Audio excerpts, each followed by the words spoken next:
Hi, my name is Andrew Braddock, and I'm a violist. As a violist, I'm obsessed with sound and sound production. I think it's kind of in our job description.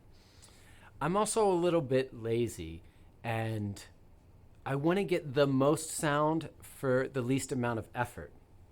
So, what I've found in my own teaching and my own playing is there's one particular bow stroke that gives me a wonderful and open, ringing tone with the least amount of effort. And that bow stroke is the Martelé bow stroke. It's kind of the perfect instructional package for understanding the physics of the string and understanding how to release and let our sound ring. So this video today will be a deep dive into the Martelé bow stroke and how we can use it to enhance our understanding of sound production. And as a violist, all the examples and everything and my playing will be on viola, but all of this stuff applies equally to all string instruments, to the violin, the cello, and the bass as well. And I've also broken everything up into chapters here, so you can hop around and find whatever's relevant to you. I'll be covering stuff from the very beginning stages all the way to advanced levels. So just to begin with, a little bit of an overview of the presentation. First, we're going to start by examining just the universe of bow strokes, and we'll be really making some precise definitions of them.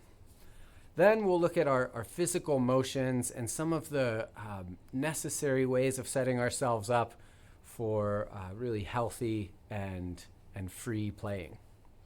And then we'll be doing this deep dive into how do we develop our Martelé bow stroke and how we use that to create a beautiful string instrument tone. And finally, towards the end, I will be looking at ways that we can use Martelé to work on other techniques on the instrument. So that'd be left hand techniques like vibrato, shifting, and all sorts of other things. So as a way of getting ourselves into thinking about bow strokes, it's really important at all stages of teaching and playing that we define and make a clear understanding of our primary bow strokes. So in my thinking, we've got three primary bow strokes. That's the Martelé, the détaché, and the legato. So with Martelé, we are thinking it's a fast stroke of the bow, and it's quite separated. So there's a stop in the bow. That's between each note. There's a little bit of a speed limit for Martelé. We can't go too fast because it needs that stop. Then moving over, we have détaché, and détaché is kind of like repeated 16th notes. It's a very balanced stroke where we're just kind of going back and forth. We can have fast détachés, slower détachés, and so on and so forth. But balance is the key word for détaché. And then finally, we have what I call the legato bow stroke. Legato is a little bit of a tricky word because legato also refers to an articulation. So a piano can play legato even though it doesn't have a bow. The way I define legato in this world of bow strokes is legato is our incredibly connected and smooth bow changes. It's that way of changing direction of the bow where it's almost imperceptible in the sound.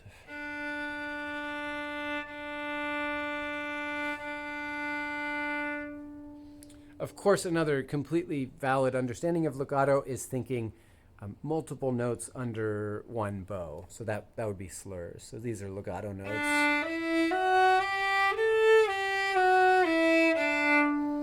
But for our purposes in this understanding, we want legato to mean those incredibly connected bow changes.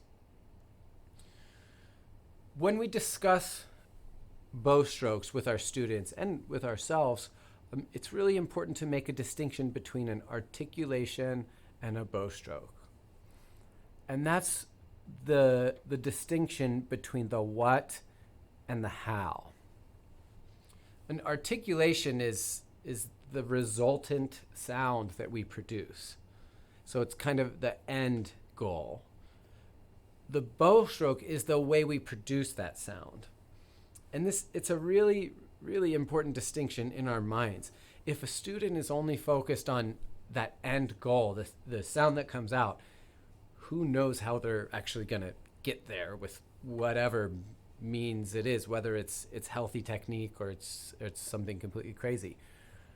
But if they're really interested in how to make that sound, the process and the physical motions, that means they've invested clearly in understanding how to play their instrument, and that will set them up for long-term success. So when you talk about this with students, it's actually kind of interesting with a lot of my students, especially when they start in school orchestra or youth orchestra. They come back with this word staccato, and they love it. So I'll say, okay, what kind of bow stroke are you using there? Let's say they're playing Allegro from Suzuki Book 1. So those first 4 notes. So what kind of bow stroke is that? And they're very proud, and they say, that is a staccato bow stroke. I say, well, it's not, because a trumpet can play staccato, a timpani can play staccato, a piano can play staccato, but none of them have bows. So what that stroke really is, it's a Martelé stroke that produces a sort of staccato sound. So when you're talking about this stuff, be really clear with your students in terms of the action needed to produce the articulation.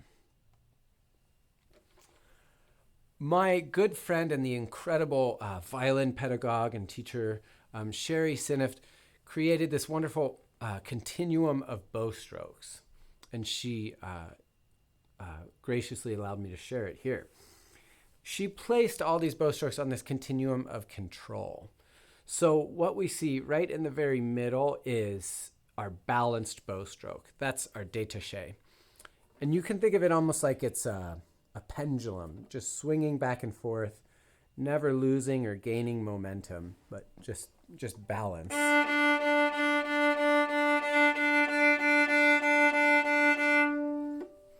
Then on the other side, we have the most controlled bow strokes. So that would be legato. And in this sense, we're thinking, in order to make a beautiful, even legato without any hiccups in it, you have to be in constant control over your bow speed, over your contact point, over the weight into the string, over your angle on the string. We need to be constantly monitoring these controls.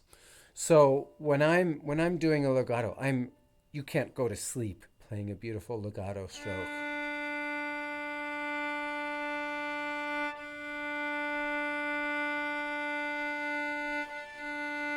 I'm always having to prepare for the next bow change in that way. So that's why it's the most controlled. And we don't mean control in terms of tension, but we mean it in terms of attention, how much attention we pay to what we're doing. On the other side of the continuum is the least controlled bow stroke. And this gets at the crux of why Martelé is the essential bow stroke for learning sound production. In order to make a Martelé ring and be resonant and beautiful, we're only able to control it at the very beginning of the stroke. After that, the bow does all the work. So all we do is set the string in action and the bow zooms away.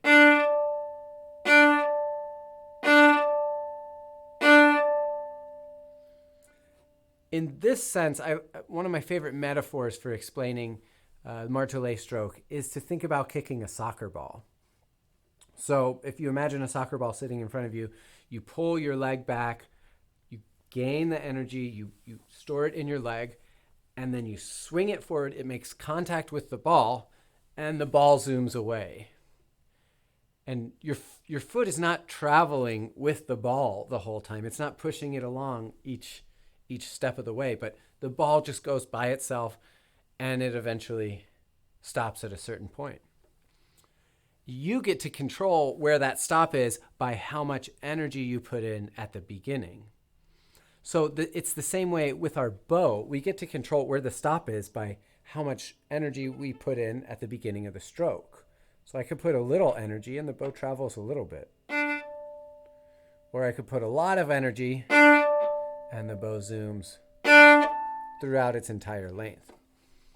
That's one of the things to listen for with Martelé, is whether we're controlling the end or not. So a really controlled and squelched end sounds like this. And you probably can hear that my instrument doesn't ring as well when I try to lock into the end.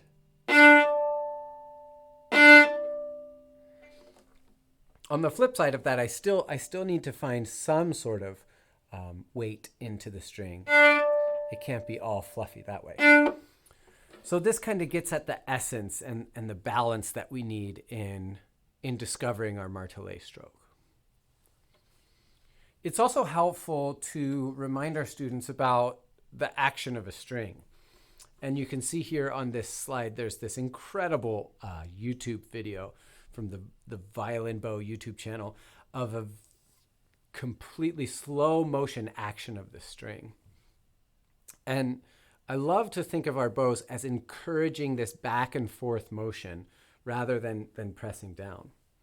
And it's always a great question to ask students, and most of the time they get this right, but ask them whether our strings vibrate back and forth horizontally or up and down vertically.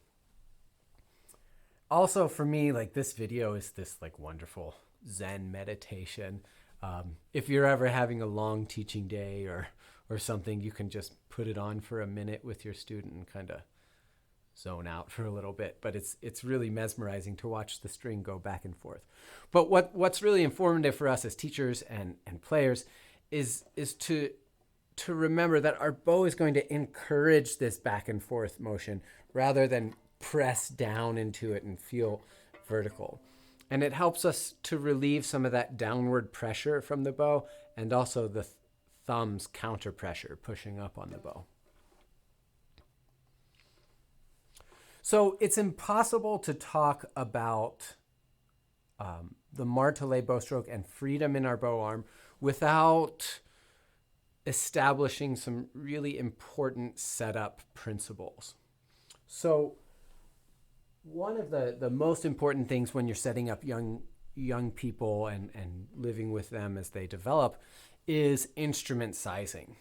I like to use 3 different metrics for sizing an instrument. And you can think of this, it's a lot more helpful to use multiple data points than just one single data point. It's a lot like what we do when we tune to a piano. We won't just tune to the A. Oftentimes we get 3 notes like a D minor chord or some other notes. So in case that A is a little bit out of tune, we have other references for where to tune our instrument. So the same is true with instrument sizing. A lot of you are probably familiar with the most common one, which is to put your hand around the scroll here. And what we need when we're doing this is to really dig the fingers into the peg box around, not just kind of place the hand here. And I should say, this is a large viola, and this is about as large as I can play. So when you're working with kids and fractional size instruments, this might look a little different. But so when I have my hand around the scroll here, I still want to see a little bit of bend in the elbow. If a student is having to do this and completely straighten out their elbow, then that means the instrument is too long for them. The second metric that I use is finding a comfortable 4th finger span. So the 4 fingers in first position. Basically, I want them to feel that they can reach that perfect 5th above the open string without having to contort or bend their hand or straighten out their pinky. If that's the case, that means the string length is too long and the overall instrument is too long. Then the third metric that I like to use is the relationship between this corner of the instrument and this side of the arm. So you can see It's kind of like where the shoulder is, or basically where the arm is. So it's a little tricky to see here, but if I turn around, you can see this corner should roughly align with the end of my arm. What we don't want is the instrument coming out so far, because basically you have a lot of mass that's hanging over nothing, that's unsupported by a part of your body. And that extra mass will either pull the instrument down and make someone compensate in other ways, like through the neck or something like that. The next important thing about setup is one of my favorite words in teaching, and I've already used it a bunch of times here, is the word balance. So what I want to think about, whether or not you use a shoulder rest or a shoulder pad or anything on the back, it doesn't really matter. But what is important is that this part of the instrument, this hard part here, rests on a hard part of my body. And that hard part is my collarbone. The reason why resting something solid on something solid is important is in my body, my bones, they can't get tense. They can't squeeze. They don't work that way. They're just like a shelf almost. They're your skeleton. So by establishing this kind of hard on hard connection, we eliminate something resting on soft tissue like muscles or anything else, because muscles can get tired and soft tissue can lose blood flow. But if I have this sort of connection between my collarbone and the back of the instrument as my primary connection, that sets me up for working less hard. Then on top of that, I'm sinking my jaw into the chin rest. And one really wonderful exercise to do is to kind of suspend the instrument on a chair or something like that, where the scroll and everything is hanging off the end. And you can have a student hold their hand on the chin rest just to see how much weight they actually have to press down to keep the instrument up. It's a little hard to demonstrate here, but I think you might get the idea. Most of the time you have students pushing down way too hard to keep the instrument up. So we really don't need that much head weight. All of these ideas with sizing and balance, the main idea is to find physical freedom in our setup. We want there to be flexibility and an ability to move in any sort of way while we're playing. We never want to be locked in. One of the most important parts of freedom in terms of instrumental setup of upper strings is to think about this side of the neck. That would be the right side of the neck. If we're squeezing too hard, pressing too hard, your neck is tense here. That tension radiates down your back, and that will affect your freedom and ease when using your bow arm. And you can even feel it. If you just squeeze your neck and try to make bowing motions, it's going to be more challenging than if you're loose and free. The next idea about setup is figuring out how we're going to set up the bow. And I use this wonderful contraption, or this wonderful thing made out of electrical tape called a pinky house. And this comes from Mimi Zweig at Indiana University. And she was and is an incredible inspiration for me, and I was able to study pedagogy with her. And so the pinky house is what helps set up our pinky in the hand, and you can also see the picture there on the screen. In terms of setting up our bow hands, I always start with young students doing the bow hand bunny, which has 2 ears, 2 teeth, and most importantly, a bent thumb. And with that bent thumb, we can press it in and it pops out like ringing a doorbell. And once we do that, we lay down the teeth, plug in the thumb, and drop the ears. And what I'm really quite interested in is the placement of the thumb. So I want my thumb to be placed halfway on the silver metal here and halfway on the hair. And what that gives me is it aligns it exactly to where we will use the grown-up bow hand, where it's in between the grip and the frog here. So when we're doing this beginner Suzuki bow thumb under the frog, we want it to be halfway on the ferrule, halfway on the hair. That also, having it halfway on the hair, gives the thumb a little bit of a spongy feeling on the hair. So it helps signal the kind of looseness that we need in the bow thumb. And there's a couple other ways to conceptualize this. You can also think about how your hand just naturally hangs. Obviously, I can't do it down here, but if you just let your hand hang down by your side, you'll see that your fingers are nicely curved. They're never going to be spread out like this. They're never going to be squeezed in like this. And basically, we're all born with a beautiful bow hand, and we just have to learn how to place it onto the bow.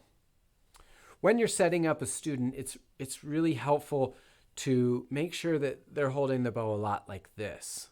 When we hold the bow horizontally, that puts a lot more pressure on pinky and can cause a student to squeeze. But when it's held vertically, it feels quite weightless. So when I'm setting up a kid, I'm always holding onto the bow here, handing it to them.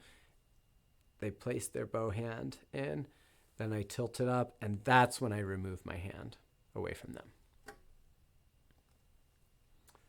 Now, there's a couple just setup principles between the bow and the instrument that we can look at.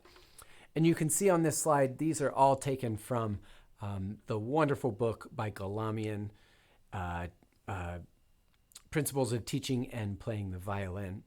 And he identifies 3 shapes in terms of the bow arm.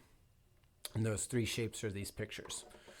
So the first shape, the kind of primary shape that we're thinking about, is the square. And you can kind of see a square between my upper arm, my forearm, the line of the bow, and then the contact point coming back into me. And that's our square shape.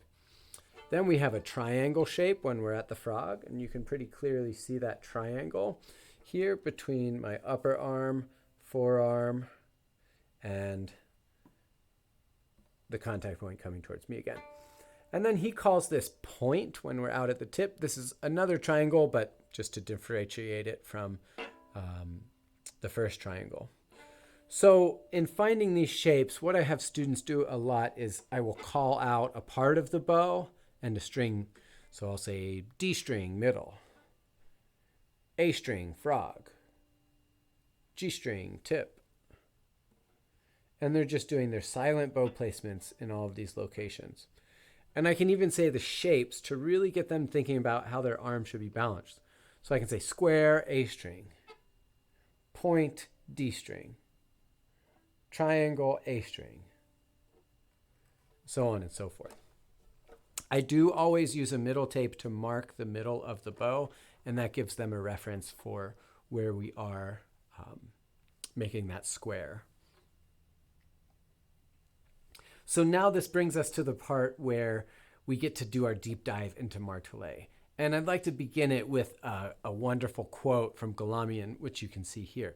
So he said, "Martelé is one of the most fundamental of all strokes, and its mastery will benefit the right hand technique well beyond the limit of this particular bowing." And this idea is the inspiration for my entire study of Martelé, along with my wonderful mentors like Mimi. So the first thing we need to do when thinking about Martelé is to really clearly define what it is. And I've put a couple definitions here from great pedagogues. So first we have Galamian's own definition. The Martelé is a decidedly percussive stroke with a consonant type of sharp accent at the beginning of each note and always a rest between strokes.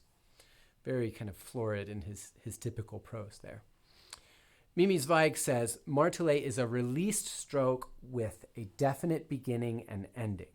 The stroke is played using only the weight of the arm, producing a ringing tone. And finally, Simon Fisher says, short Martelé is short, quick stroke, ending with silence. He goes on to talk about sustained Martelé right after this, but we won't really be addressing sustained Martelé here today. What you can see is that none of these definitions use the word hammer. And that's a very frequently used word when people first talk about martelé. That's just because the French word martelé, it has its root in the word hammer. I would strongly advise never using that word in relation to the martelé stroke. For me, a hammer is a vertical downward smacking thing, and the goal is the end of it rather than the beginning of the stroke. And I never want to think about smashing or pressing or pushing down onto the string. So definitely avoid that word hammer when you're introducing the concept of martelé. So here's this word again, balance, that we keep coming back to. The martelé stroke is a combination of two different actions. And this is what gets us into how it can really show and make our tone flourish. So the first action is finding weight into the string. And you remember that from Mimi's definition. So we can sink into the string this way. We create that relationship between the bow and the string. You can think a little bit about like a trampoline almost, where the bow sinks down into the string responds by sinking down a little bit as well, as you would if you sat on a trampoline. So there's a sort of back and forth there. This weight creates a type of friction between the string and the bow. And that's where we start building up that kind of storage of energy to make the stroke happen. But we can't make a sound just by weight alone. Me placing my bow on the string doesn't create a beautiful sound. So in order to make the sound, we have to release that weight horizontally. So this release, it activates the string and sets it off. And as we know, sound is motion. Sound is particles traveling in waves. So this idea of movement creating sound is very fundamental in string playing. One way of thinking about martelé is that it's a pizzicato with the bow. So in a pizzicato, we pull the string from one side, from the left side, and just pulling it and tugging it doesn't make any sound. In order to make it ring, we have to let go. And then the string vibrates however long it wants to. And it vibrates as long as, if we put a lot of energy into it, it'll vibrate long. If we put a little bit of energy, it won't vibrate as long. This pizzicato metaphor also works great for the feeling of horizontal motion. It's pretty hard to create a regular pizzicato just by lifting up. I guess that would be a Bartok Pitz or a snap Pitz. It's also helpful when thinking about this release feeling to think about the string as a three-dimensional object. So when we're taking a down bow, we can feel that we're pulling from the left-hand side of the string. And when we do an up bow, we're pushing from the right-hand side of the string.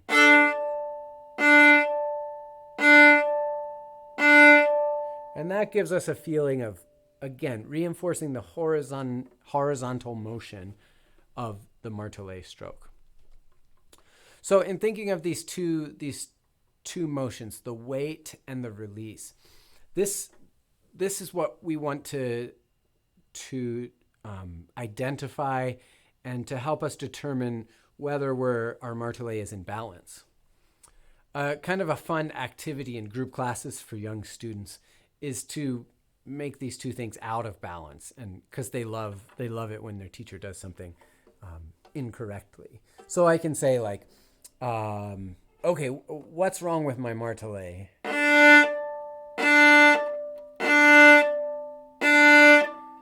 And so obviously I have too much weight and not enough release. Or the flip side would be not enough weight and all release there.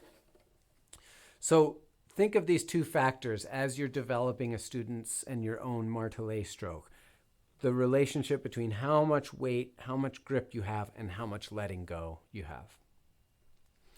So some of the qualities that we want to look for in a good martelé. First of all, we want to be balanced in our preparation. So our arm is balanced, it's sinking into the string. Our hand is soft, but still providing some sort of friction into the string. The resultant sound needs to have ring and resonance. We never want it to feel pressed or stopped. There does need to be that little bite, that grab of the string at the beginning to set it off. But then after that bite, we want to look for a physical release, a kind of a throwing away of your arm and this fluid motion. And the bow should do all the work here. We set it off, but then the bow goes, just like the kind of soccer ball metaphor that I brought up earlier. And the last part is we don't want to control the end. The end is controlled by the beginning. So it's determined by how much energy we place into the bow at the beginning of the stroke. So, and some of the bad qualities you can see are pressure, if we're pushing down too much. That gives us that stop sound. If a student looks like they can't move freely, that means there's some excessive tension somewhere. Now, one of the very first pieces, actually the first piece that I teach a student with the bow, this comes from Mimi, and on violin it would be A-E-A, on viola it would be D-A-D. And so here, what we're doing is just using the upper half of the bow and zooming from the middle to the tip or the tip to the middle. And during the rest, they get to stomp their feet, which is a lot of fun.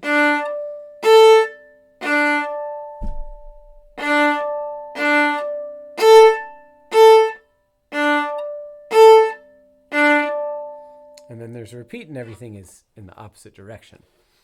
So this starts establishing this push and pull motion in the bow. It's great because it's on open strings, so it's really obvious, even on a 16th size violin, it's really obvious to hear the ring of the string, whether they're pressing too hard or not putting enough weight into the string, that kind of balance that we just talked about. One other thing that I love about this piece, and this is something that you don't have to tell to young students because it'll go way over their heads, but the string crossing motion in terms of rocking back and forth between the two strings, this starts to introduce this feeling of playing on one side of the string. If we're taking a down bow, on the left side of the string, and then we roll all the way to the right side of the A string for the up bow. We roll all the way back to the left side of the D string for a down bow.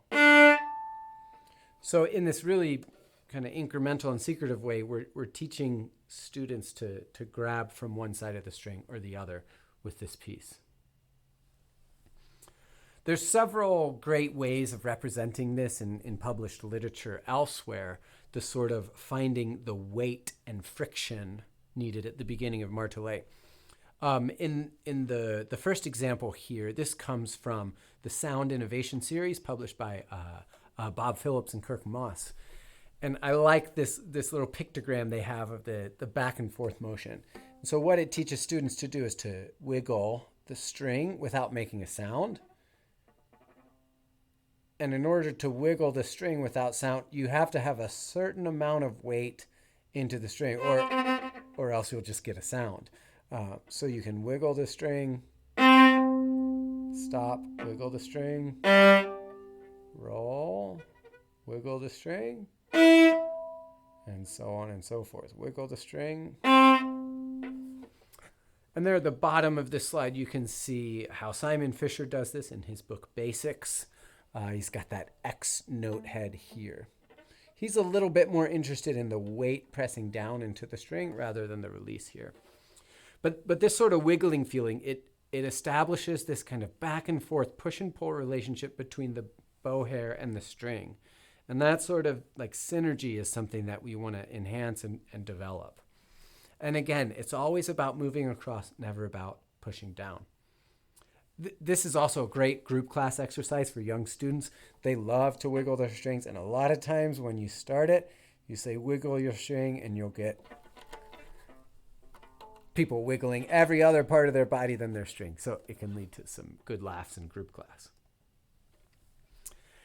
Speaking of group class favorites, and just a favorite exercise of mine, this is called the world's shortest note. And I learned this one from the great cello teacher, Melissa Kraut. And what we're doing, well, let me just play the world's shortest note. Hopefully I can make it happen. We kind of have to do it in the lower half near the frog. There it was. Whoops, that was 2. I hope you can hear this. There it is again. I'll do one more. So what that is, that's that very initial feeling of the string and bow slipping. It's that first little click that we want. And that really is a Martelé stroke, or at least that's what every Martelé stroke begins with. Speaking of other slow motion videos, there's other great videos of how the bow basically throughout the stroke, it's catching and slipping on that string like 10,000 times throughout the stroke. And that's what creates that lovely waveform we saw. So in group class, it's a really fun kind of listening game because, everybody wants to hear the world's shortest note. And so as I kind of prepare it, they sit there, eyes wide. And there it was.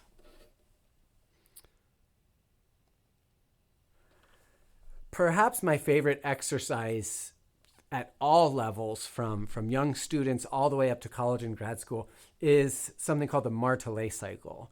And I learned this one from Rebecca Henry, who teaches out at Peabody. And she's just a genius pedagogue for teaching young to very old students and everything in between. The Martelé Cycle is a sort of template for making any changes or examining anything in our instrumental technique. And basically, you can see in that little GIF of me, we're just cycling through the parts of the bow. So we'll start right at the middle with Galamian square, and we'll zoom to the tip. Then from the tip, we'll go back to the middle. And from the middle, we'll zoom to the frog. From the frog, we'll zoom back to where we began at the middle. And there's one cycle. So the Martelé cycle ends exactly where it begins. And so what I instruct students to do during the Martelé cycle is during each stop, make a change. Change something in your technique. And you can examine really anything in your technique. So maybe this Martelé cycle, I'm just going to think about releasing my bow hand thumb and making sure it's nice and soft. So I'll start with a balanced bow hand where I'm equally balanced between pinky and index finger. I zoom to the tip. I feel a little extra weight in my index finger. Pinky side is soft, but now I'm still thinking my thumb is loose. Zoom back to the middle. Balanced again. Loose thumb. Zoom to the frog. Here I can find a really soft first finger. I can even take my thumb off. And then zoom back to the middle. And there's one cycle. So really you can overlay any type of idea on this. Maybe the next time I could think about loose knees during each stop. Finding that nice balance in my feet. Loose neck, anything you really want to. Again, because it's on an open string, you can use this as a sort of canary in the coal mine for thinking of whether something's out of whack. So if maybe during one Martelé cycle, I'm thinking about finding a nice catch at the beginning of the stroke, and then the student does this. Well, really, that just means, I'm pressing way too hard. I'm not releasing enough. In my strokes, something's grabbing, something's too tense. So I use this for myself, for all students from anywhere in Suzuki Book 2-ish to advanced graduate students. And it's a beautiful way of evaluating any type of technique or any type of physical motion. As students become more comfortable with Martelé and all of their bow strokes, one of the new challenges is combining the strokes and being able to transition seamlessly from one stroke to another. At the beginning level, a wonderful piece for this is Suzuki's Allegro, which is found in Book 1. So what we have at the very beginning is 4 Martelé strokes,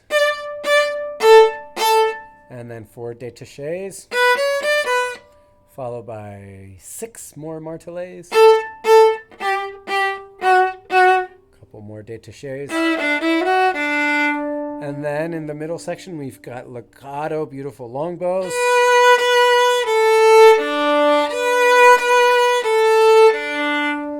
so when I'm first introducing this piece, I'm maybe not so crazy about naming and identifying all these strokes, but I'm making sure that they're transitioning well. This is something we could talk about when we're reviewing this piece, maybe later in Book 1 or when they're in Book 2 and coming back to it, or even something in group class we can experiment with. But this sets up this ability to transition nicely between our 3 main bow strokes. As we go on to more intermediate and advanced repertoire, these transitions are all over the place. I picked out 2 pieces, but really you could do this with any piece found in any instrumental repertoire. So this top example here is from Telemann's Viola Concerto, the 2nd movement. This appears in the Suzuki repertoire, viola repertoire in Book 4. So it starts out with a couple Martelés. And that last one is something kind of different. That's the that would be called a sustained Martelé, where it has a little, that Martelé attack, but our arm takes over and controls it. And then we have détachés. And then skipping ahead a little bit, we get some legatos. Here's a nice legato.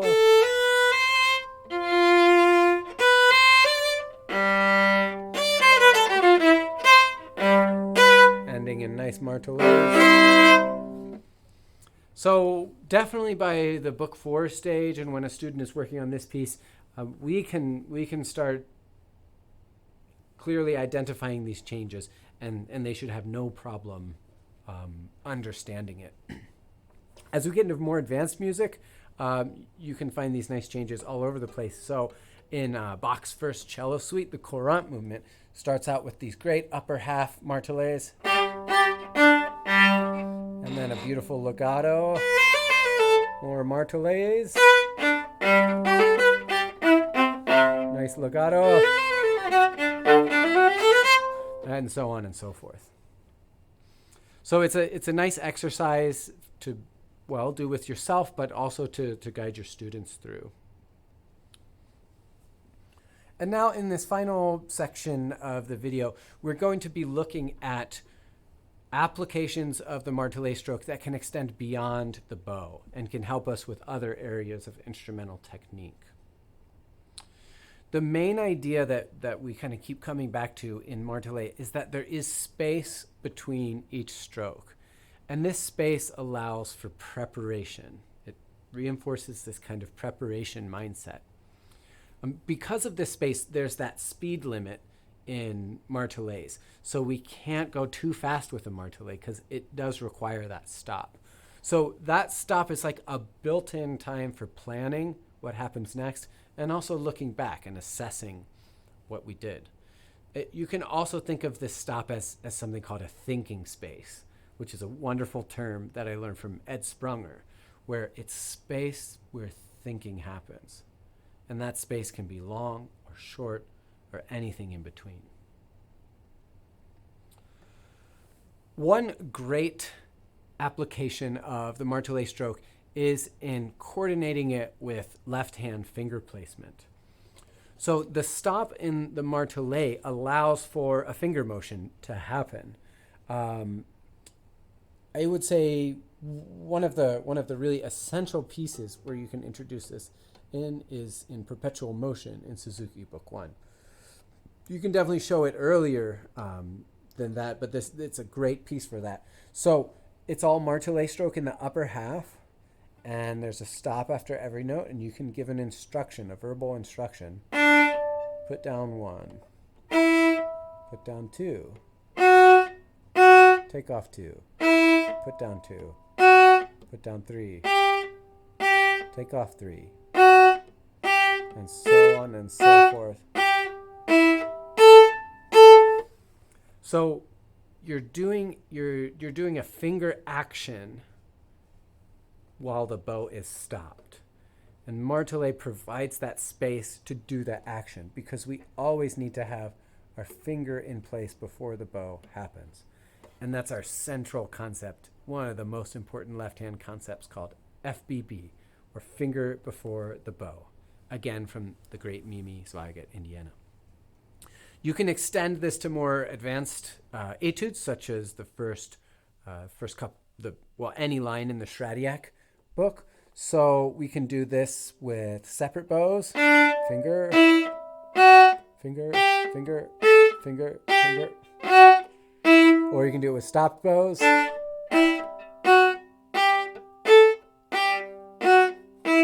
And so forth. So along these lines of stopped bows, we can apply Martelé strokes to our scale study as well.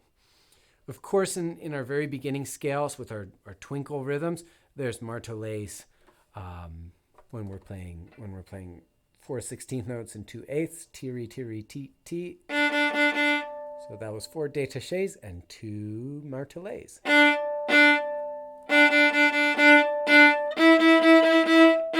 So on and so forth. In terms of doing multiple stops in the same bow, the first place where I introduce this is in preparation for Minuet 1 in Suzuki Book 1, and we can call this Minuet 0, which is always kind of cute. So I would, on viola, introduce this with a 2-octave C major scale, violin 2-octave G major scale. And all it is a down bow followed by 2 up bows on each pitch of the scale.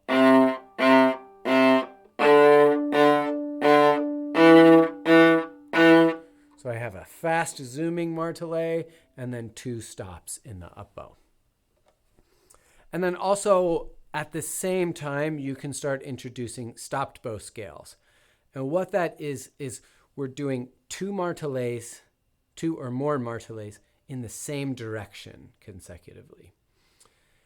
During the stop, we'll change the note, just like we did in the Shradiak. So I put this in D major just for fun, but really at the Book 1 level, I'd be doing it only in C major. So what we want, if we want to do 2 stops in our scale, we'll play the first note and place down the next finger.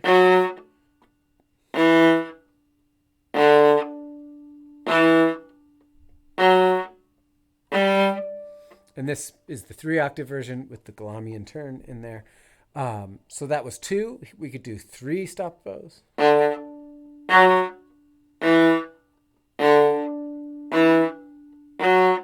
We could do 4.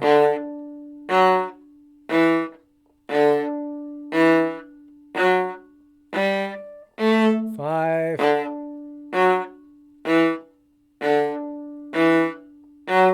And all the way up to 24. What you'll notice is that I'm not actually getting that much faster because I'm more interested in my bow divisions being equal and even and creating a great Martelé sound and a consistent sound no matter which part of the bow I'm in. We can use speed and scales when we do slurs with a metronome. So with these multiple stopped bows in the same direction, you can apply this to any etude, especially the world's most important etude, which is Kreutzer number 2. Now, moving on to thinking about left-hand technique, shifting and vibrato in the left hand can also be thought of as a type of release. In order to shift, we have to release our hand from one position and travel into another one. And in order to vibrate, we have to release something that's holding so our hand can oscillate back and forth. So in this sense, this sense of release, shifting and vibrato also share a kinship with the Martelé bow stroke.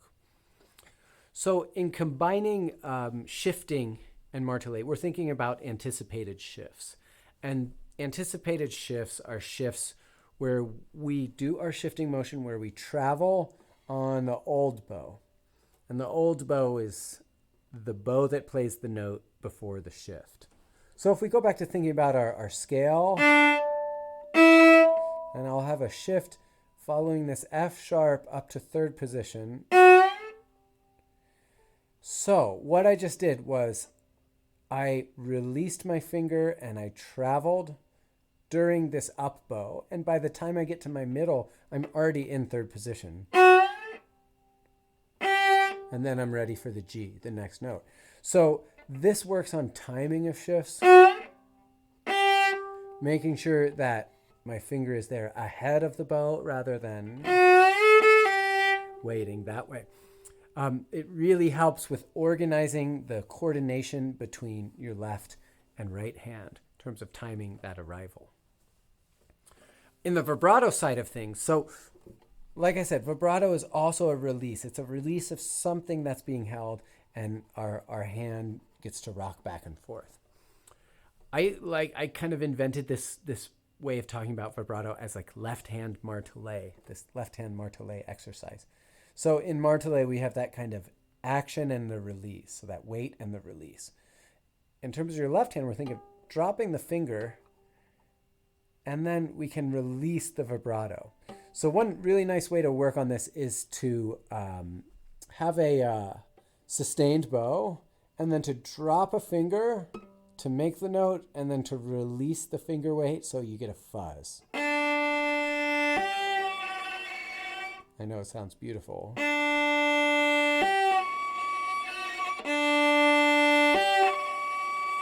So it's a sort of finger weight exercise. Then, once that's working, you can add some wiggles or some oscillations during that fuzz.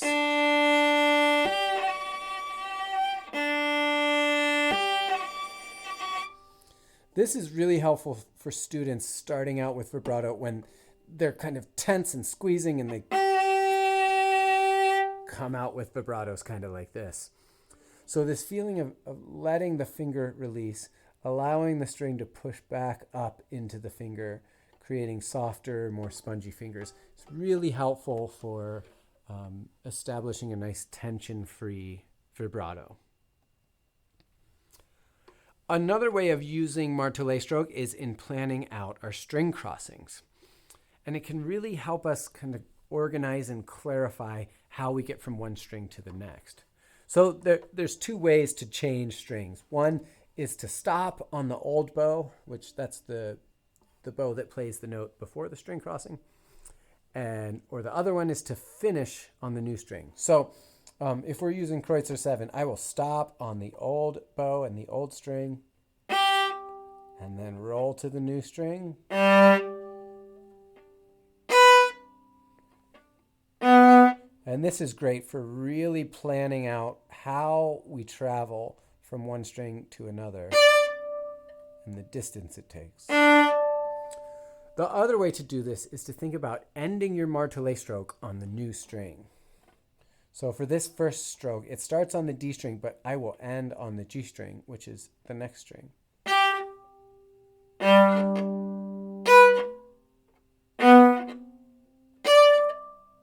So it's almost the string crossing and the Martelé are in the same motion. Moving into a more advanced way of looking at this, I've taken this little passage from the Vieuxtemps Viola Sonata, first movement. And you can see there's lots of string crossings under slurs. And really importantly in this one, there are crescendos and diminuendos. So first of all, just thinking about it as a sort of evenly paced string crossing exercise, we can use our Martelés, that space, to help us find the new string.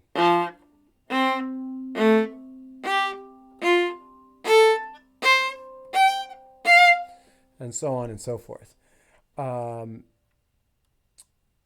One of the difficulties of this passage, though, is that we have to start down bow and crescendo to the top.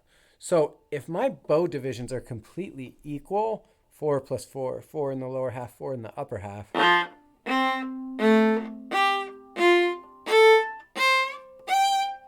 I'm not really going to be able to make that crescendo happen. So I need to figure out a different way of dividing my bow. Maybe it's going to be 5 notes in the lower half, or 6 notes in the lower half, plus 2 notes in the upper half, 5 notes in the lower half, or 3 notes in the upper half. Some other way of dividing it. And Martelé can help us divide that really clearly. So let's try 6 in the lower half, 2 in the upper half.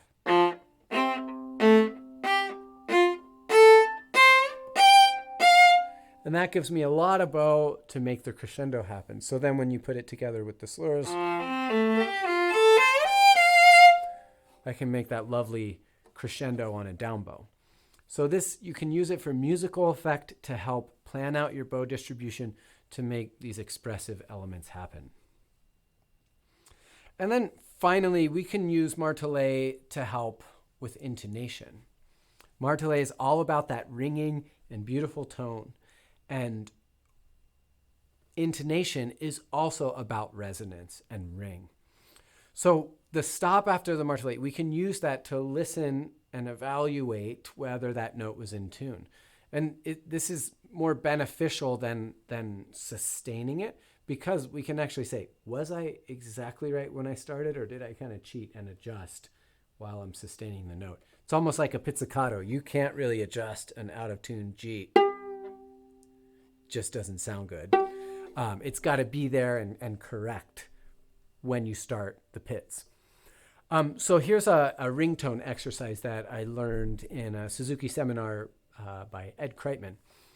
And basically what it is a ringtone is a fingered note that has the same name or pitch as an open string. So on the viola, A, D, G, C.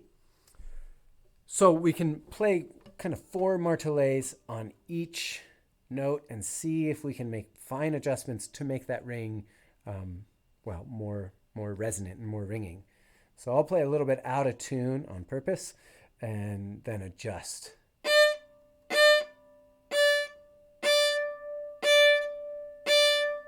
Okay, and there's my nice ring, and I can hop over here.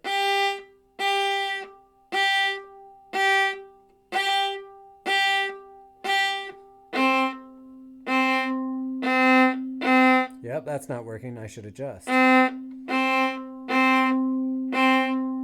And you can still hear my C string ringing. So using Martelé to activate those resonance is a great way for fine-tuning and teaching students how to initially adjust their finger placement for more accurate intonation. And so that brings me to the end of this talk about Martelé. I hope you found this useful. It's a wonderful, wide world of thinking about bowings and thinking about freedom. And please let me know if you have any thoughts. You can reach out to me. There's my email, or contact me on the website, or make any comments on this video. I'd love to talk about this stuff more. So, thank you.